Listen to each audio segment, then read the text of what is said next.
চলেছি লেবু বরফ জল। সেখানে রেডি হয়ে গেছি, চলো বানানো যাক। প্রথমে আমি একটা ক্যানে 1 ক্যান জল দিয়ে দিই। তারপর পরিমাণ মতো আমি চিনি দিয়ে নিয়েছি, দিয়ে একটা চামচের সাহায্যে জলের সাথে ভালো করে চিনিটাকে মিশিয়ে নিচ্ছি।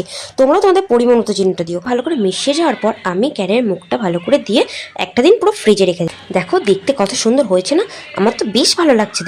তারপর আমি একটা লোহার সাহায্যে বরফটাকে ভেঙে টুকরো টুকরো করে নিলাম।